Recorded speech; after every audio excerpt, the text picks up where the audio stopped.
सगळ्यांची mobile silent ठेवा.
रूप पाता लोचनी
देवाचे द्वारी हो भक्षण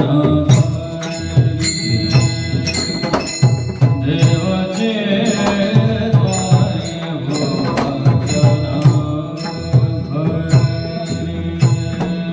देवाचे द्वारी हो भक्षण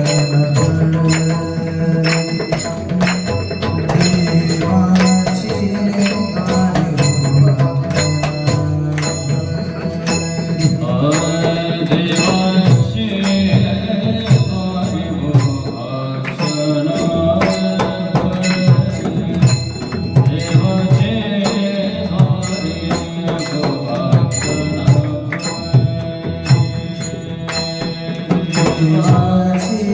द्वारी हो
द्वारी उभा क्षण घरी तेने मुक्तिचारी साधियल्या हरिमुखे म्हणा पुण्याची गणना कोण करिली असोनी संसारी जिभे वेगुकरी असोनी संसारी जिभे वेगुकरी वेदशास्त्र भारी भय सदा हरिमुखे म्हणा पुण्याची गणना कोण करे ज्ञानदेव म्हणे व्यासाचे आकुना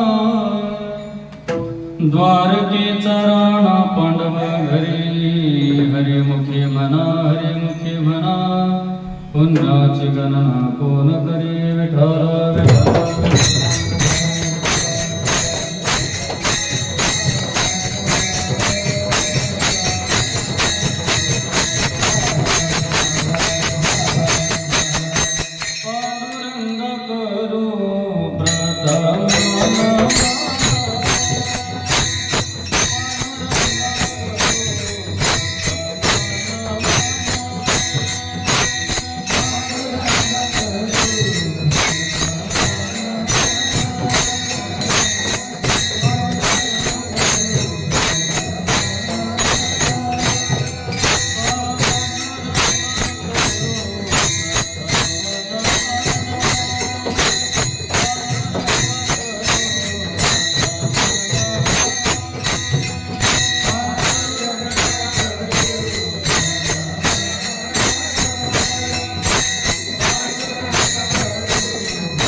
हरे कथा बोले बुबडिया बोला अज्ञानी म्हणून आपुलिया बाळा चालवे सकाळा नामा म्हणे जयांची किर्या स्मरण होय सकळ विद्यांची अधिकरण तेची बंधू श्री चरण श्री गुरूंचे ते नमस्कारोनी आता भाविक विश्वासी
झालो दास पायाचा काय माझी वाणी मानेल संतासी रंजव चित्तासी आपुलिया माझी वाणी तुझे वर्णे गुणा ऐसे दे प्रेम काही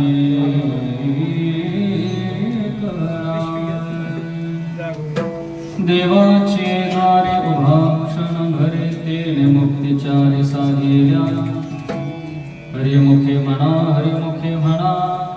पुण्याची गणना कोण करे मुक्त कैवल्य तेजोनिधी भगवान श्री नारोबर अखिल विश्वाच्या परमार्थ हृदयामध्ये व्याप्त असलेले सकल संत सर्वांच्या चरणी साष्टांग नमन करून मायबाप श्रोतजनांना अभिवादन करून सेवेला प्रारंभ विढल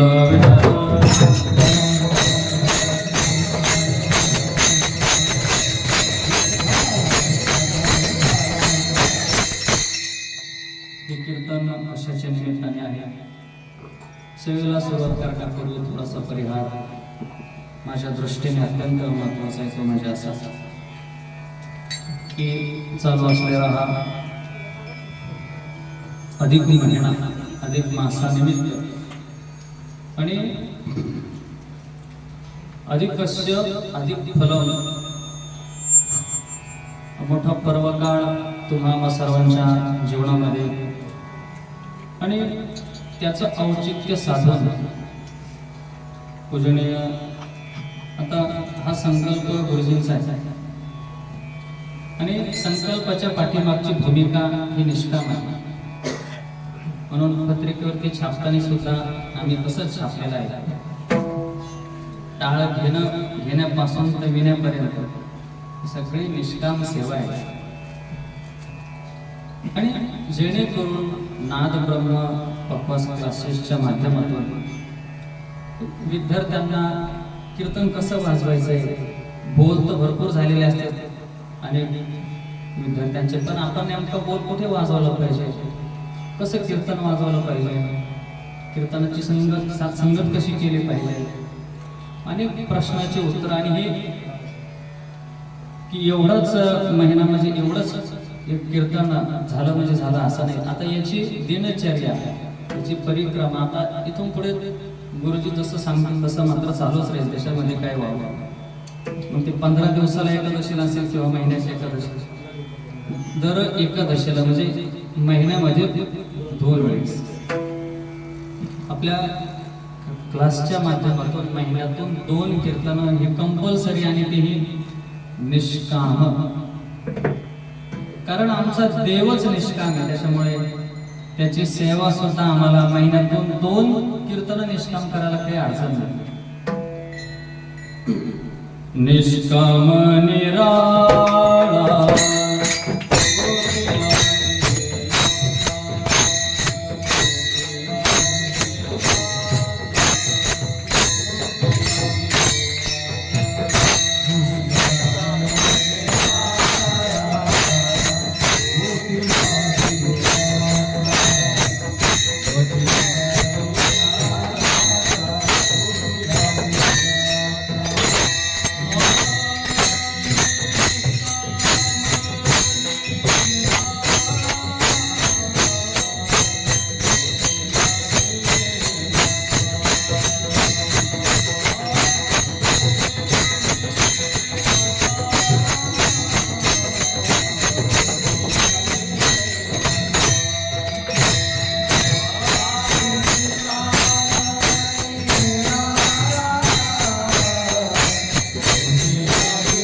निराळा भगवान परमात्मा निष्काम आहे आणि त्या निष्कामतेपासून तो त्याही पेक्षा निराळा आहे.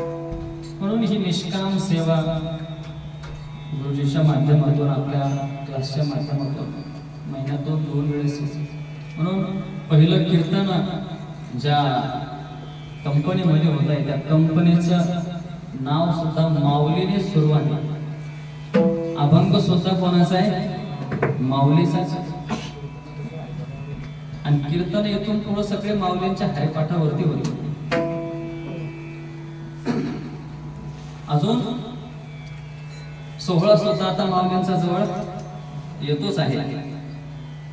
तुम्ही आम्ही सगळे माऊलीमय झालो याच्यामध्ये काही संशय नाही. ज्यांना माऊलीची प्रचिती नाही ते सुद्धा माणसं माऊलीमय होऊ शकतात. मी का पडेन निराळा ऐसा सांगून सोहळा. हे कीर्तन मुंबईत नसून हे कीर्तन पंढरपुरामध्येच आहे.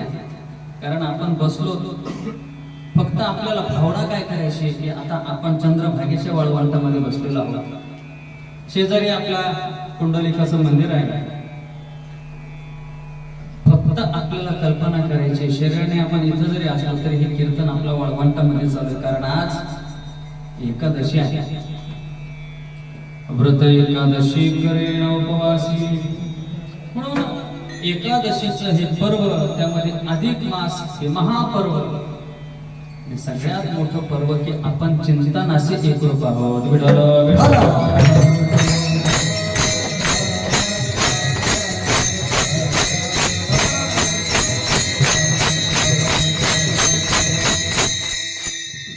म्हणून आपल्या जीवनाचा हा अमूल्य वेळ आपण हरिपाठाच्या अभंगावरती चिंतन करण्याचा प्रयत्न करतो. हरिपाठ हा ग्रंथ दिसायला जरी छोटा असला पण हा सूत्रबद्ध ग्रंथ आहे. अल्पाक्षरम असंदिग्धम सारवद्विशतोमुखम. याच्यातले अक्षर अत्यंत अल्प आहे आणि याच्यातला अर्थ जर बघितला तर विश्वाला गवसणी घालणारा अर्थ आहे. विठ्ठल विठ्ठल.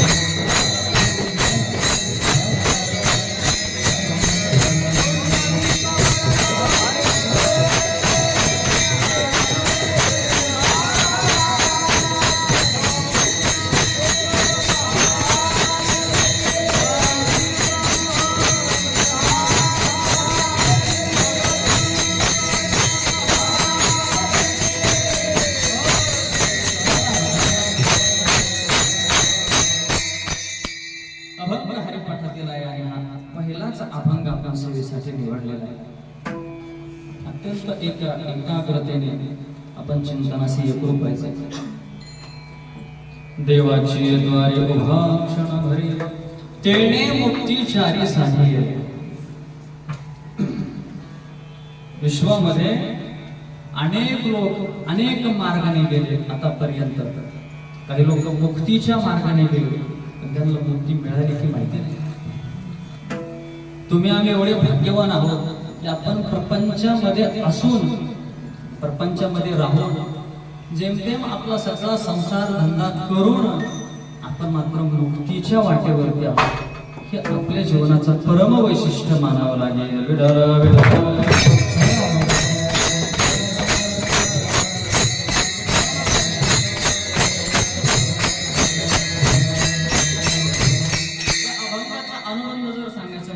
अधिकारी, विषय, प्रयोजन आणि फल. त्या अभंगाचा अधिकारी कोण आहे, या अभंगाचा विषय काय आहे, या अभंगाचा संबंध काय आहे आणि या अभंगाचं फल काय आहे.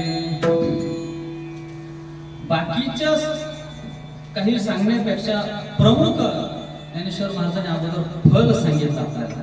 नाही का? आपल्याला जर कोणी बोलवलं ना त्याने जर सांगितलं अगोदर फळाचं जर सांगितलं तर माणूस लगेच प्रवृत्त होतो. हा काहीतरी मिळणार.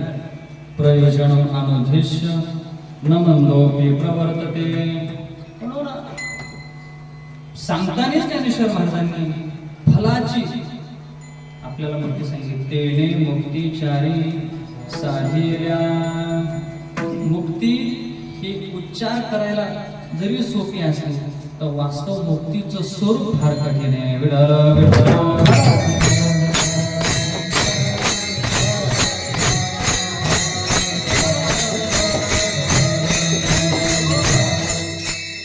या मुक्तीसाठी अनेक राजांनी आपले राज्य सोडून वनवासामध्ये निघून गेले. अनेक राजे, अनेक विद्वान, अनेक संन्यासी, अनेक गृहस्थी आपल्याला मुक्ती प्राप्त व्हावी म्हणून मुक्तीच्या शोधामध्ये ज्यांचे आपण चरित्र ऐकतो किंवा सांगतो, फक्त आपल्या जीवनामध्ये या संपूर्ण प्रपंचाचा याच्यामधून माणूस मुक्त व्हावं. तुम्हाला आम्हाला देखील असं वाटतं की या बंधनातून आपण कधीतरी मुक्त झालो पाहिजे. तोच विचार करायचा आहे आपल्याला.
भाविता पोखरणे नदी गंगा वाहती, ज्या घरी कुल स्त्रिया राजराणी व संपत्ती, सुख सांडोनिया कसे योग सेविती, हे सुख सांडोनिया कसे योग सेविती, मदन सा सोहम जो रे बाळा, पहिले मदन सा सोहम जो रे बाळा. काय वर्णन केलं माऊलींचं साबण द्या. मदालसेने आपल्या मुलाला उपदेश केला. 18 बहार वनस्पती, फुले फळे ओळती, बागेच्या पोखरणी नदी गंगा वाही, ज्या गरीब कुल स्त्रिया राज्य राणी व संपत्ती, हे सुख सांडोनिया कसया योग सेविती. एवढं सगळं असताना हे लोक जंगलाच्या दिशेने का गेले असावे? कधीतरी आपण या गोष्टीचा अंतर्मुख होऊन विचार केला? काय नव्हतं यांच्याकडे? आपल्याकडे तर काहीच नाही. जे ह्या राजे लोकांकडे जे होतं त्यामध्ये आपलं एक अंश तरी आहे, आपली संपत्ती अजिबात नाही. 12 महिने ज्या राज्यामध्ये ज्या झाडांना फळ फुलं, 12 महिने पाणी, ज्या गरीब कुल स्त्रिया, नुसत्या स्त्रिया नाही तर कुल स्त्रिया, राजराणी व संपत्ती, हे सगळं सोडून अरण्यामध्ये निघून जात आहेत. कशासाठी निघून जात आहेत? याचं काही कारण असलं पाहिजे. आपण अंतर्मुख होऊन कधी याचा विचार करत नाही, त्याच्यामुळे आहे त्याच्यामध्ये जातात. ज्ञानेश्वर महाराजांनी समग्र छोट्या गोष्टीचा विचार केला. राजा गोपीचंदानी गोरक्षनाथाला विचारलं, महाराज हे सगळं राज्य सोडून मी संन्यासी होतोय, एवढा त्याग आहे का कोणाचा? गोरक्षनाथाने सांगितलं, अरे असे किती कोट्यावधी राजाने हे राज्य सोडून वनात निघून गेले.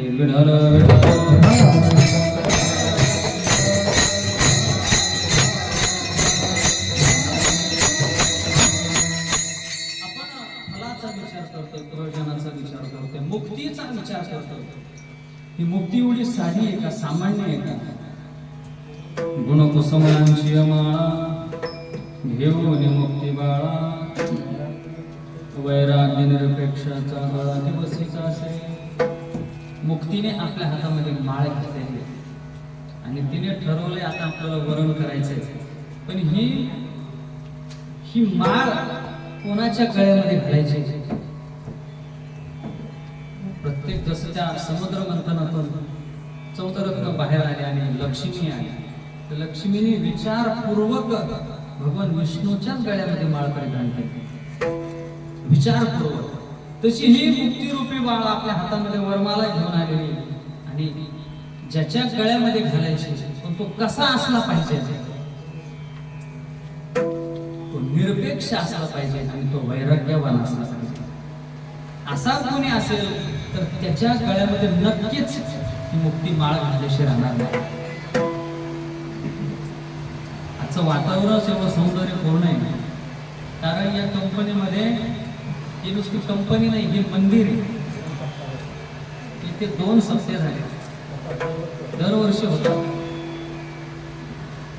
भागवत झालं, कीर्तन झाले, हरिपाठ झाला, मला वाटतं यज्ञ झाला, रामायण झालं, अजून काय व्हायला पाहिजे? म्हणून सहजासहजी एवढी रंगदेवता ज्या अर्थाने ज्या ठिकाणी निर्माण होती, काही ठिकाणी बळच ओढून काढून आणावं लागते, अरे या बसायचं. पण इथे फक्त गुरुजीने एक चित्र तयार केलं आणि त्याच्यावर सगळ्यांना फक्त पाठवून दिलं. मला वाटत नाही की प्रत्येकाला फोन केला असेल मला, पण तुम्ही लोक त्या भुंग्याप्रमाणे शोधत शोधत नेमकी फुलं कुठे तसं तो भुंगा फुलाचा शोध घेत मकरंद सेवन करण्यासाठी जसं तो शोधत राहतो, तसंही आपण संशोधन करत राहिलं पाहिजे की आज कुठं कीर्तन आहे, कुठं भजन आहे, कुठे प्रवचन आहे. नाही तर माणसं एवढे त्या मोबाईलमध्ये बिझी झाले, मला कीर्तन संपलं काय लक्षात येतं, कीर्तन संपलंय वाटतं. म्हणजे इथं येऊन सुद्धा आपण तेच करू तर इतर लोकांमध्ये आपल्याला काय फरक आहे? मी सांगत होतो, मुक्ती आपलं वरण करण्यासाठी निघाली, पण तसा व्यक्ती भेटला तर ना.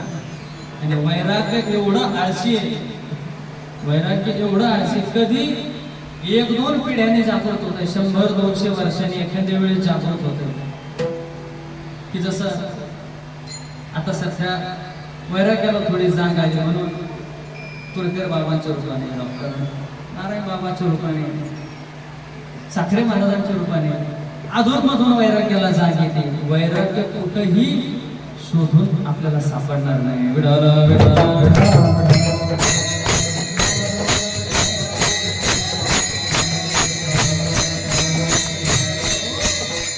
वैराग्य मूर्ती ही उपाधी लोकांनी देणं आणि मुळात वैराग्य असा याच्यामध्ये फार मोठं फरक आहे. विठाला विठाला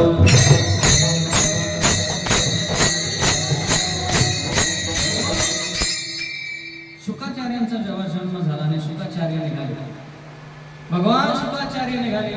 अहो असं कधी झालंय का मूळ जन्माला भगवानाच्या दिशेने निघाला? यम प्रवचन्तमनुपेतमपेत कृत्यं द्वैपायनो विरह कातर आजहाव पुत्रेति तन्मयतया तरोभिनेदुस्तं सर्वभूत हृदयं मुनिमानतोऽस्मि. वर्षी व्यासाने आवाज दिला, शुका थांब. शुकाचार्य निघून गेले. काही स्त्रिया स्नान करत होत्या, शुकाचार्य निघून गेले, पण त्यांनी कपडे सावरले नाही. व्यास जेव्हा आले त्यांनी कपडे सावरले, आपल्या अंगावर कपडे घेतले. व्यासांनी त्यांना एक प्रश्न विचारला की माझा तरुण मुलगा इथून निघून गेला, तुम्ही कपडे घेतले नाही आणि मी तर तुमच्या आजोबाच्या वयात आहे. त्यांनी उत्तर दिलं ते महत्वाचं, तुम्ही व्यास आहात, तुम्ही आजोबा आहात, तुम्हाला माहिती आहे. शुकाचार्यांना माहिती नाही की स्त्री कशाला म्हणतात आणि पुरुष कशाला म्हणतात. हे धगधगीत वैराग्य, त्याला वैराग्य म्हणतात. विडाला विडाला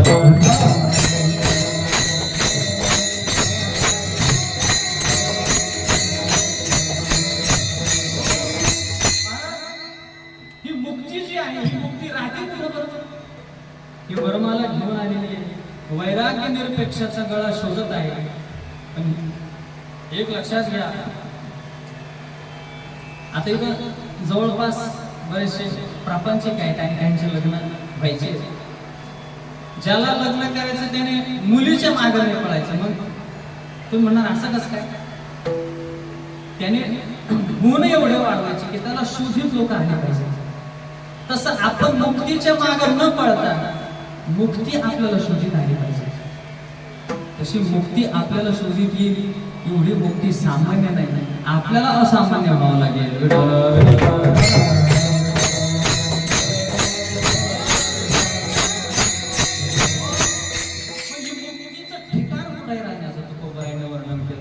तुका म्हणे नाम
चारीही मुक्ती ऐसे बहुता ग्रंथी बोलेले.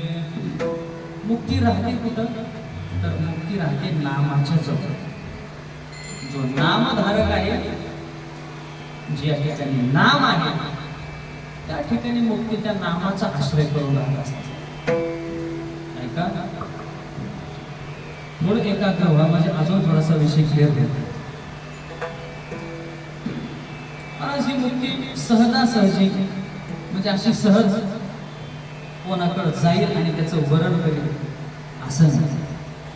पण जो नामधारक आहे मात्र त्याने इच्छा जरी नाही केली तरी बळच त्या नामधारकाला मुक्ती पकडून ठेवते.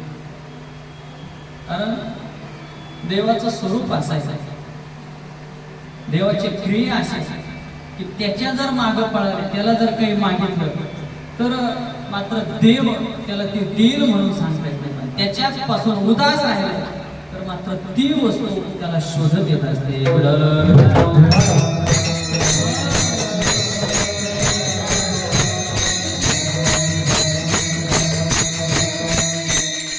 तुम्हाला सगळ्यांना अपेक्षा आहे कशाची? मुक्तीची. पण त्या मुक्तीला सुद्धा असा जर वर मिळाला तरच ती त्याचं वर्णन करणार. आपण सगळे सकाळी उठलो तर देवासमोर जाऊन बसतो, देवा बघ जरा माझ्या.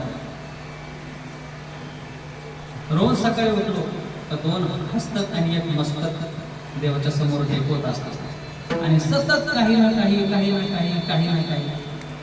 काहीतरी सकाळी उठल्यापासून संध्याकाळपर्यंत काहीतरी मागत राहतात. देवाचं कसं आहे? देव त्याच्या विरुद्ध आहे. दरिता इच्छा दूरी पळे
पुढं पडतो आणि जो त्याच्या विरोधात आहे म्हणजे जो उदास आहे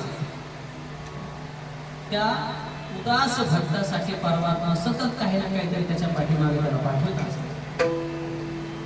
काहीतरी याला दिलं म्हणजे थोडा तरी प्रसन्न राहील.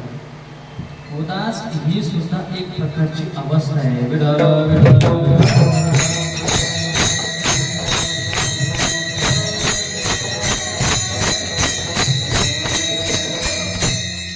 या प्रपंचाविषयी या सगळ्या गोष्टीविषयी उदास राहणं ही मोठी अवस्था आहे. तुम्ही म्हणणार असं कसं काय होऊ शकतं? अजून याच्या पुढं जाऊन सांगतो, ज्या राजांनी आपल्याला मुक्ती मिळावी म्हणून राज्य सोडून दिलं त्या मुक्तीच्या संबंधाने सुद्धा संत उदास आहे.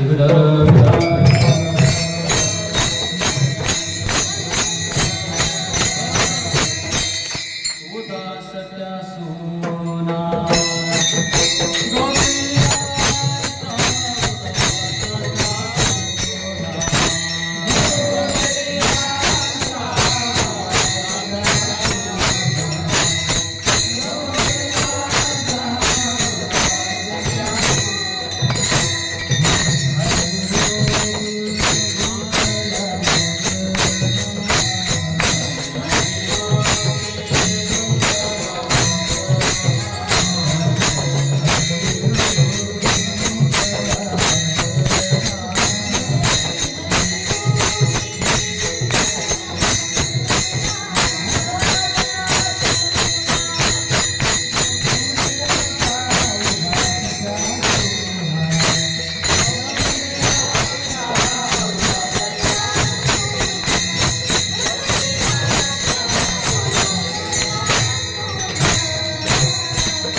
उदास त्या सुना गवळीयांच्या,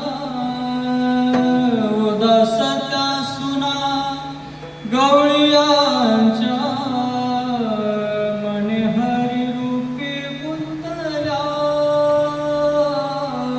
वासना. उदास राहणं ही अवस्था आहे.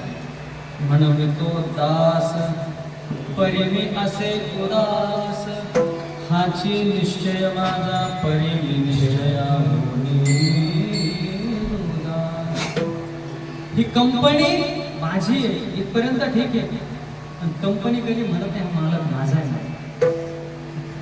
ठीक आहे, आपण सकाळी उठलो की आपण आपल्या आपल्या उद्योगासाठी एका माणसाने 10 लोकांचा घोडा घेतला आणि घोडा आजारी पडला म्हणून मालकाला ऍडमिट करावा लागला.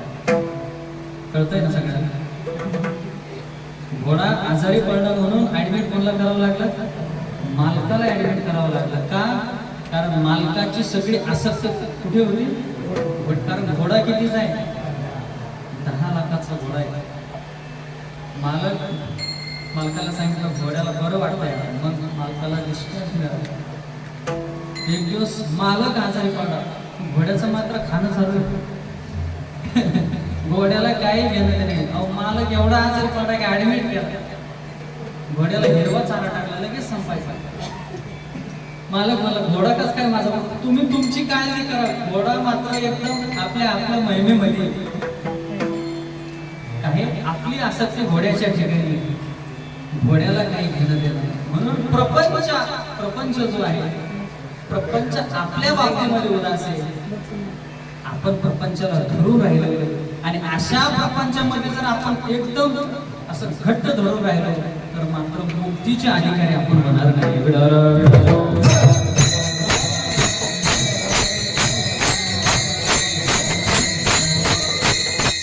प्रपंचामध्ये राहत असताना कसं राहिलं पाहिजे?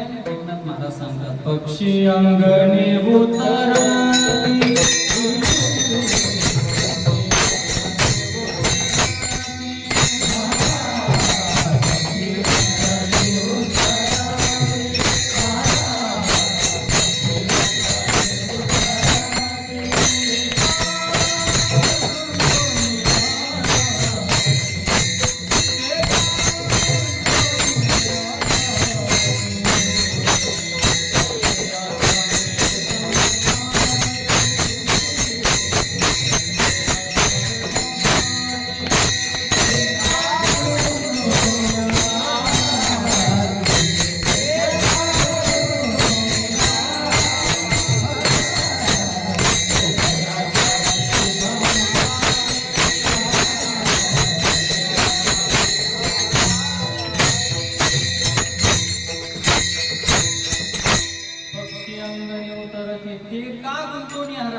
आपल्याला प्रपंचामध्ये त्या पक्षाप्रमाणे राहावं लागेल आणि त्या पक्षाप्रमाणे जर राहिलो तर नक्कीच आपण त्या मुक्तीचे अधिकारी झाल्याशिवाय राहणार नाही.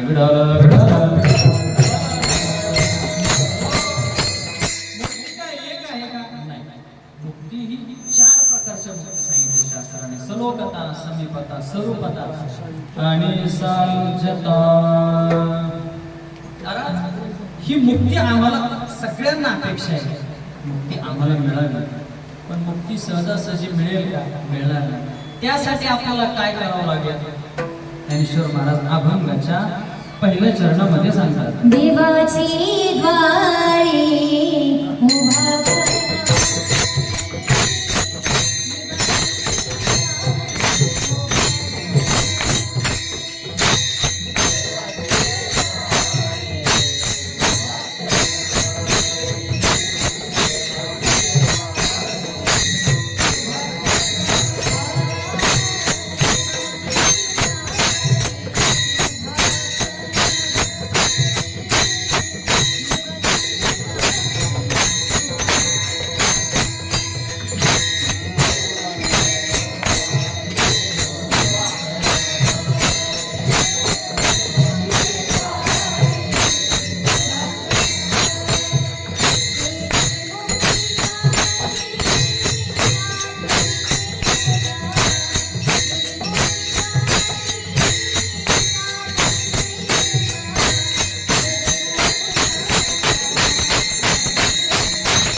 मुक्तीचारे साधेला हरिमुखे म्हणा. क्लासच्या माध्यमातून असे सगळे विद्यार्थी जर तयार झाले तर ज्यांचं डिमांड महाराष्ट्रामध्ये त्यांचं डिमांड कमी व्हायला वेळ लागणार नाही. म्हणून स्वरबद्ध अत्यंत स्वरावर धरून देवाची द्वारे क्षण भरे तेणे मुक्तीचारी साधेला. हा अभंग गुरुजीनेच दिलाय बरं का मला, मी मनाने नाही घेतला.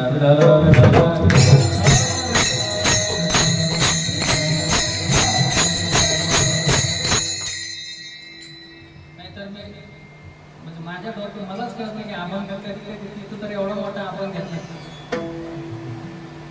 माझं म्हणणं असतं की किमान अपरिचित अभंग घेतलं तर 2 तासामध्ये पाठ होऊन जातो. बाकी दुसरा उद्देश काय नसतो त्याच्या पाठीमागे. पण आता आपला उपक्रमच असा करायचा आहे की सगळाच हरिपाठ करायचा आहे आपल्याला. म्हणजे दर एकादशीला माझाच कीर्तन राहील असं नाही, कोणी कीर्तनकार राहील महाराष्ट्रामधले, पण मात्र अभंग हरिपाठच राहील.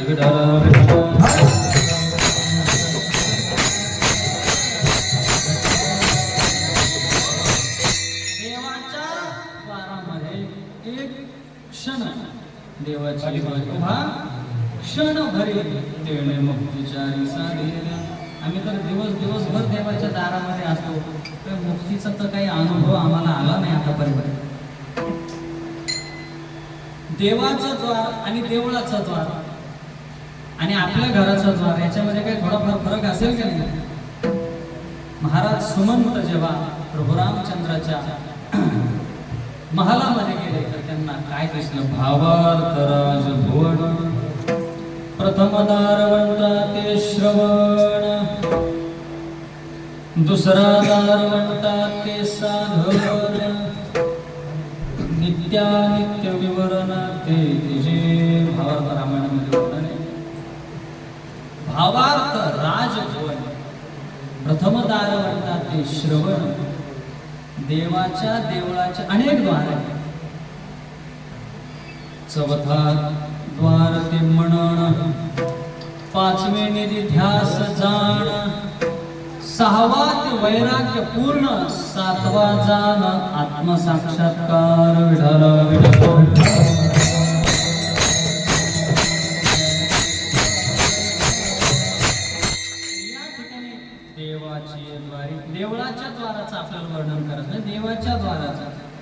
सुरुवातीला सांगत असताना एका क्षणाचा विचार सांगितला. या सृष्टी चक्राच्या संबंधाने जर विचार केला, या सृष्टी चक्राच्या संबंधाने विचार केला तर मानवाचं जीवन जे आहे, आयुष्य जे आहे ते क्षणापेक्षा सुद्धा कमी आहे. एका तासामाजी कोटी वेळा सृष्टी, असं जर असेल तर आपलं आयुष्य किती आहे? मच्छर म्हणजे इंद्राच्या पुढे आपलं आयुष्य अतिशय क्षणभर आहे. जसं मच्छर उत्पन्न व्हावा, चालता चालता आपण कितीतरी मच्छर मारतो, तसं आपलं आयुष्य आहे. तसे आपल्या जीवनातले क्षण आहे. मी म्हणतो ज्ञानेश्वर महाराजांनी आपल्याला तरी एक क्षण सांगितला, हा क्षण तर खूप मोठा आहे. नाथ महाराज असं म्हणले, अर्धा क्षण घडत असत त्यांचे संगती.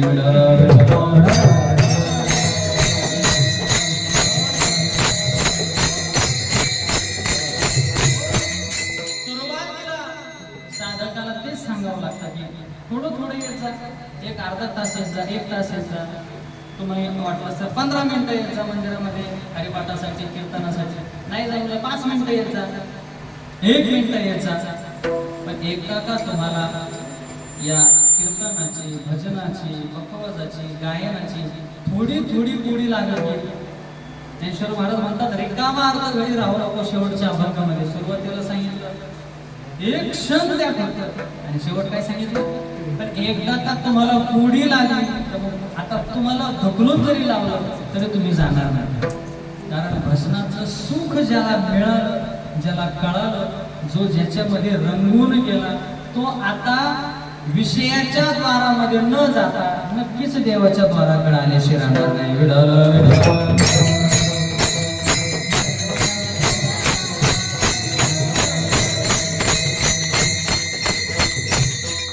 याचे सुख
याचे सुख तुम्हा कळले आवरी, मग दारोदारी न फिराल. विषयाच्या आपण सतत द्वारामध्ये, सतत विषयाच्या द्वारामध्ये असल्यामुळे आपल्याला परमात्म्याच्या सुखाचं लवलेश थोडं सुद्धा त्या सुखाचा आपल्याला अनुभव नाही का? कारण आपण सकाळी उठल्यापासून संध्याकाळपर्यंत तुकोबरे वर्णन करतात, विषय ओढी फुलले जीव, आता याची पूर्ण करील कीवन, भजे नारायणी भाव पावने, ठाव नरदेव.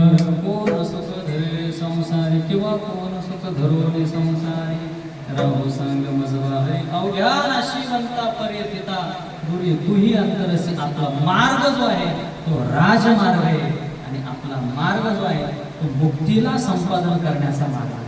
तेने मुक्ती चारी सांगितल्या. म्हणून मी सांगताना सांगून गेलो की असं आळस देऊन, जांभळे देऊन, मोबाईलमध्ये बघून त्या मुक्तीपर्यंत आपण जाणार नाही.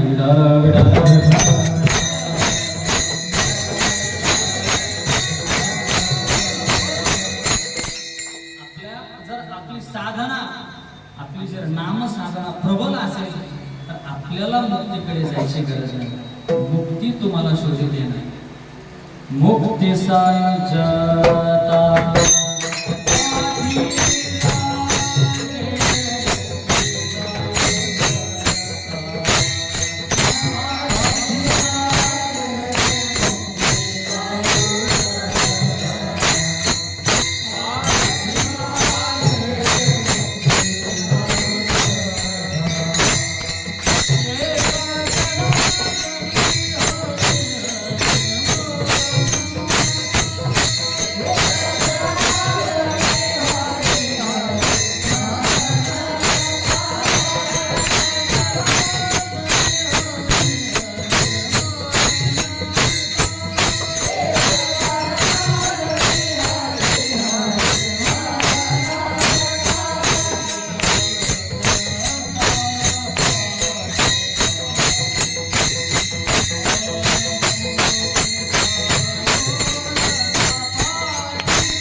जनार्दनी हरी हरी म्हणता मुक्ती साईच्या पाठी लागली.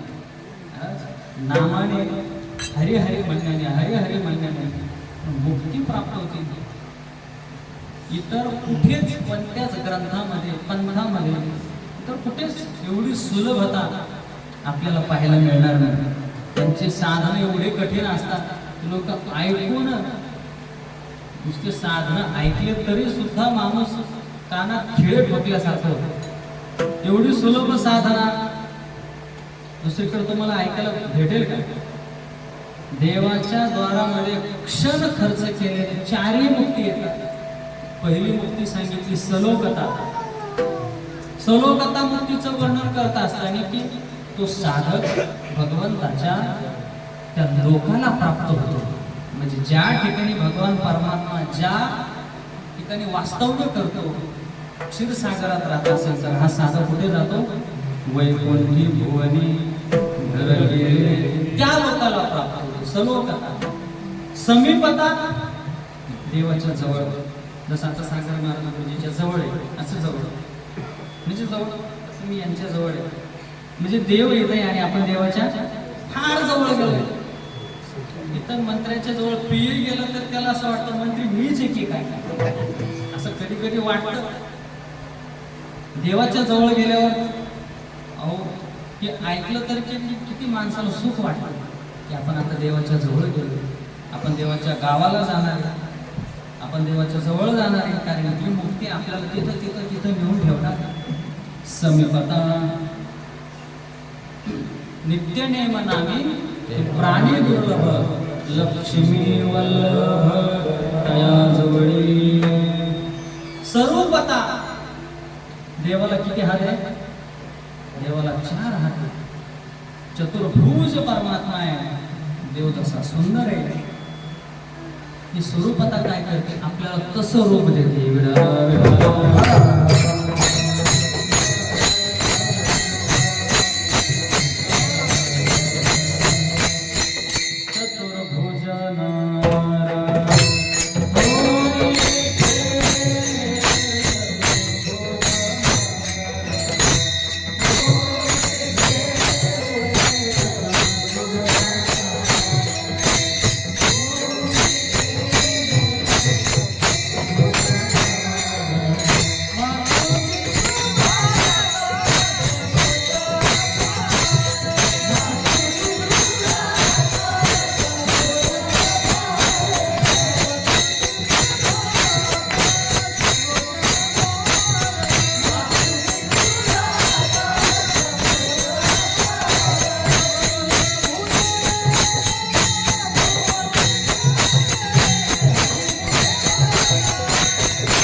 पण हरिपाठ कळणं एवढी सोपी गोष्ट नाही.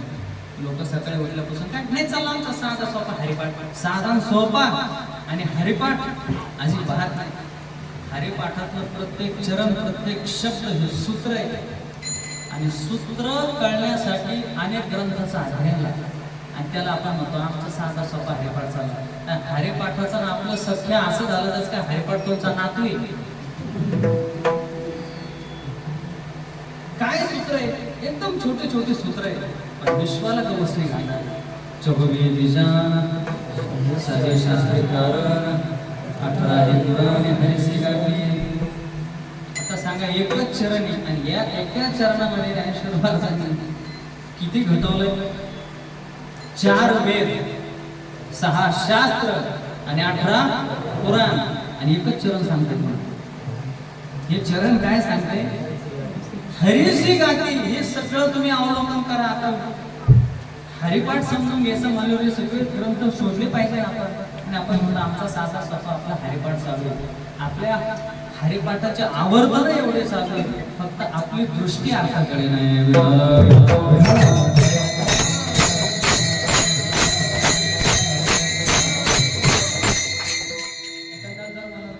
पुराणाचं काय महत्व? हा भरपूर पुराण असतात, तुम्हाला माहिती नाही, खूप अवघड असतात ते पुराण. तुमच्या लक्षात येणार नाही, आपण त्याचा विचार नंतर करू. आपण ते एखाद्या एक दोन नावं तरी आम्हाला. अहो ते काय एक पुराण आहे का महाराज?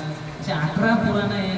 18 पुराणाचे कर्ते वेगळे, 18 पुराणामध्ये विषय वेगळे, 18 पुराणामध्ये अनेक अनेक ऋषींच्या देवतांच्या या सृष्टीच्या वेगवेगळ्या कथा आलेल्या. ते म्हणजे एवढं जाऊ की पुराणाचे नावं तरी आम्हाला. आता एवढे 18 पुराणाचे नावं कसे लक्षात ठेवायचे आपण, त्याच्यासाठी एका श्लोकाचा आधार घेऊन म्हणजे आपल्या लक्षात येईल. आता बघू आपण होतील का 18 पुराण. मध्वयम भद्वयम चैव ब्रत्रयम चतुष्टयम अनापलिंग पुष्कानि पुराणानि प्रचक्षते. आता या श्लोकामध्ये 18 पुराण आले.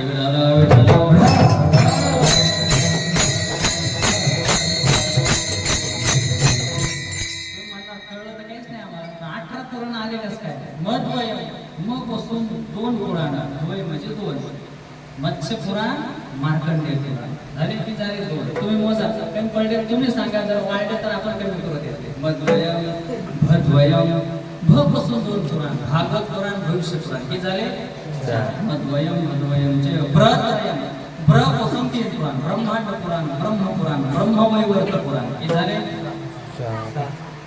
हा बरोबर.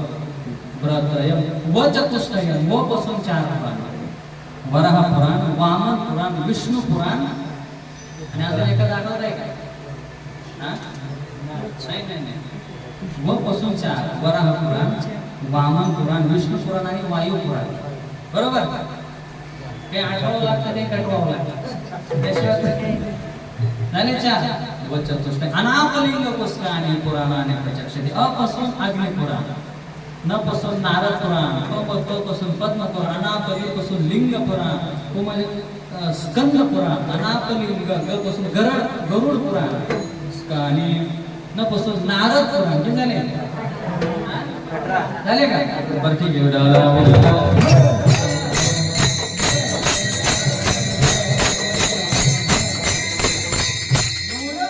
शास्त्र आहे पण 18 हे पुराणे हरिसी गाठी. हरी हरी म्हटलं की मुक्ती आपल्या पदरात पडणार.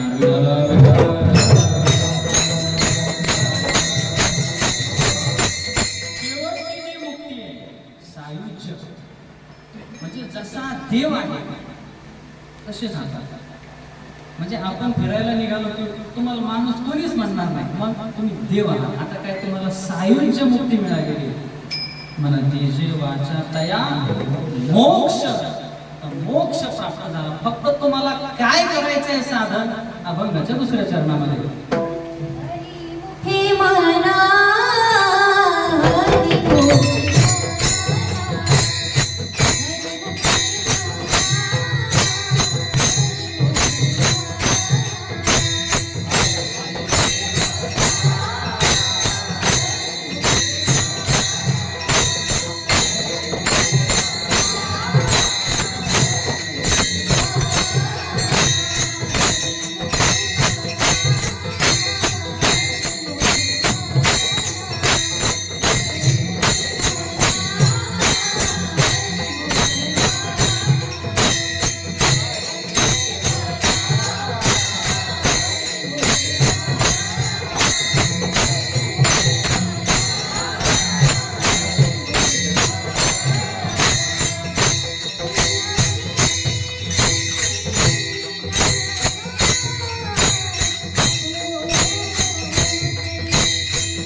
ज्या पुण्याला प्राप्त करण्यासाठी काही यज्ञ करतात, काही याग करतात, काही तीर्थयात्रा करतात, काय नाही करत, फक्त कशासाठी?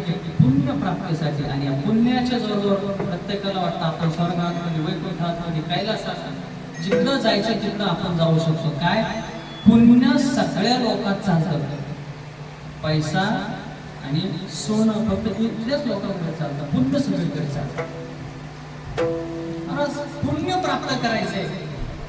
आता हरी हरी म्हणत असताना महाराज हरी हरी म्हटलं की पुण्य मिळेल का? पुण्य मिळेल यात नवल नाही, त्याचं मोजमाप होणार नाही.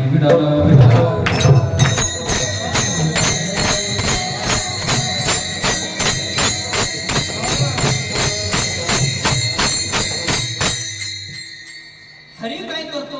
पुण्य पापाचं हरण करतो आणि पुण्य आपल्याला प्राप्त करून देतो. रूह हरती म्हणजे ज्या साधकाच्या ठिकाणी जर काही पाप असेल तर हरी हरी म्हटलं की हरी उच्चारणे अनंत पाप राशी जातील क्षणमात्रे.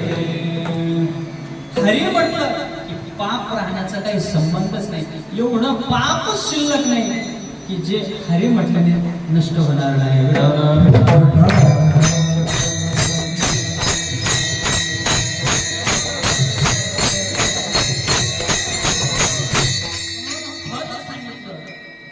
आणि त्याचं साधन सांगितलं.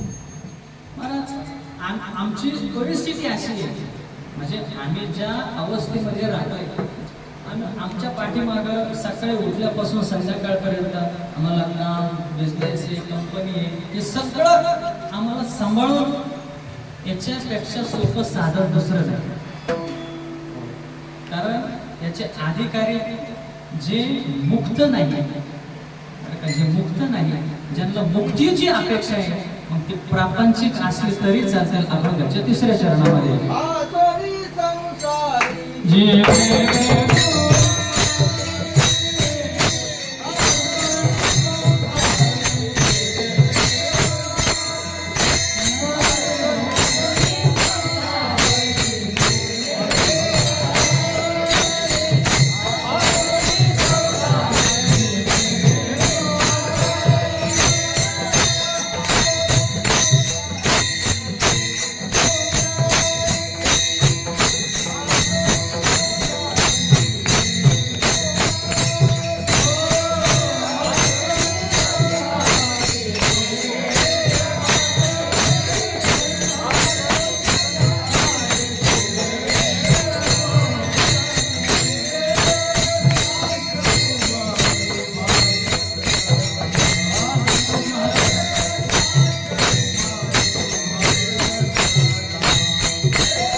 उपजले कुळीचे धर्म अनेक न करावे श्रम एक पुरे नाम विठोबाचे. म्हणून आश्रमाच्या त्याचा त्याग करण्याची आवश्यकता नाही. आहे त्याच ठिकाणी राहायचंय, आहे त्याच ठिकाणी राहायचंय, आहे जी परिस्थिती त्याच परिस्थितीमध्ये राहायचंय.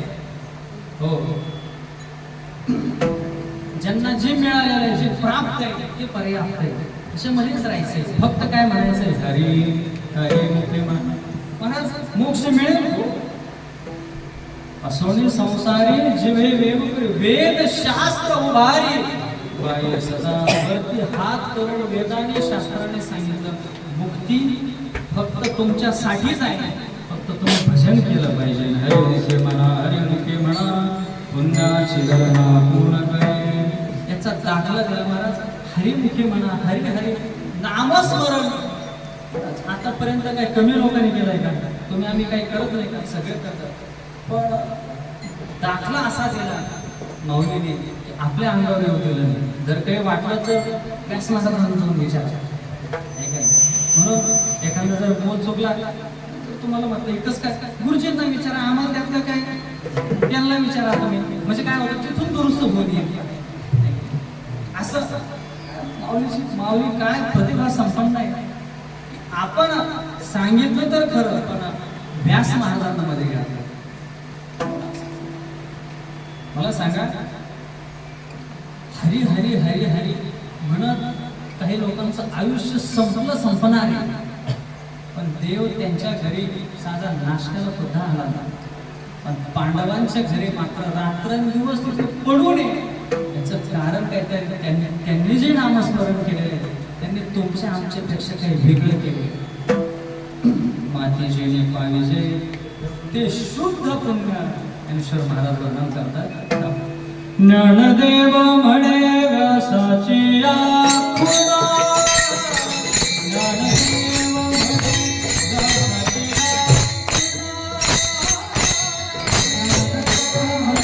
व्यासाची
सत्यसंकल्पाचा दाता नारायण हा संकल्प पूजनीय सर्वांचे आपले गुरुजी नाथ ब्रह्म भगवत क्लासेसचे अध्यक्ष मार्गदर्शक तिच्या मुंबईमध्ये सांप्रदायिकता काय असली पाहिजे, कशी असली पाहिजे, सांप्रदायिक वादन कसं असलं पाहिजे, कीर्तनामध्ये कीर्तनाची परिभाषा काय आता हल्ली पण कीर्तनाची परिभाषा बदलत चालली. पूजनीय साखरे महाराज पाठीमागे व्हिडिओ पाठवला होता सगळ्या. म्हणून आता मुंबईमधून पहिले क्षेत्रामधून शहराकडे काही गोष्टी पाठवल्या जायच्या. आता आपल्याला शहरामधून क्षेत्राकडे काही गोष्टी पाठवायच्या आहेत.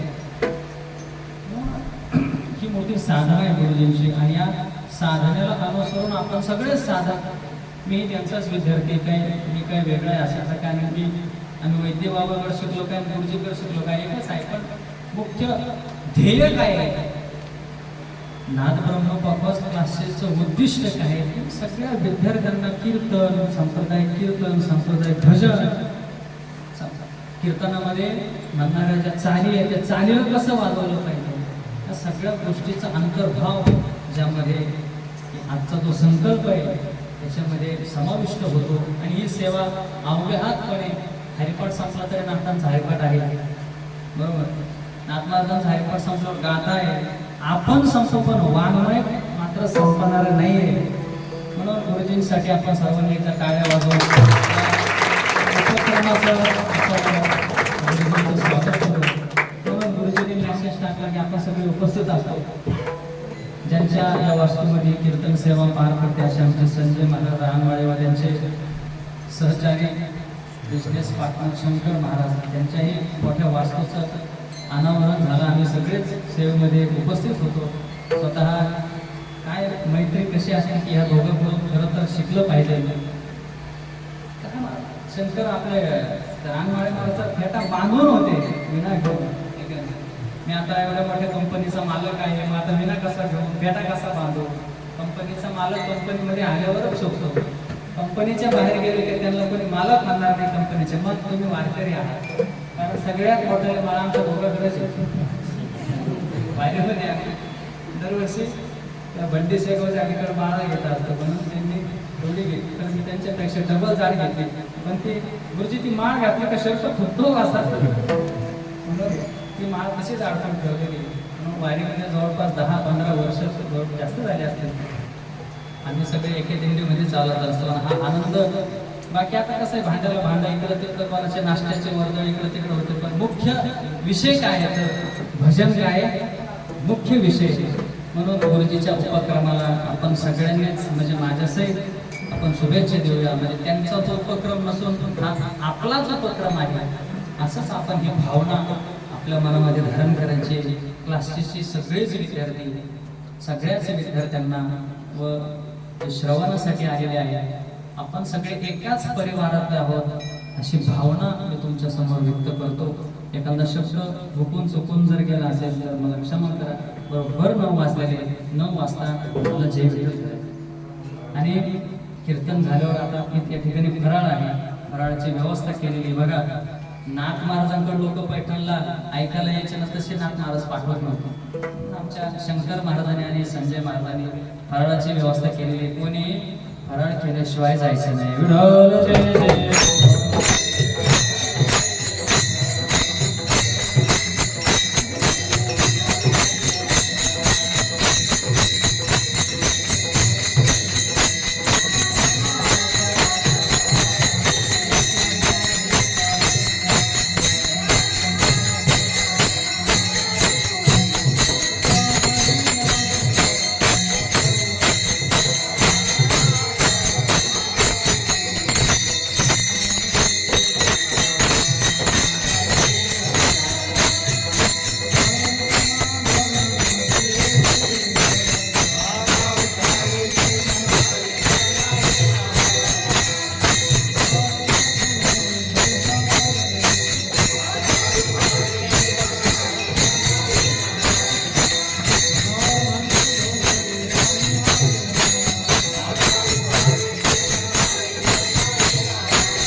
वारी कोणे हरे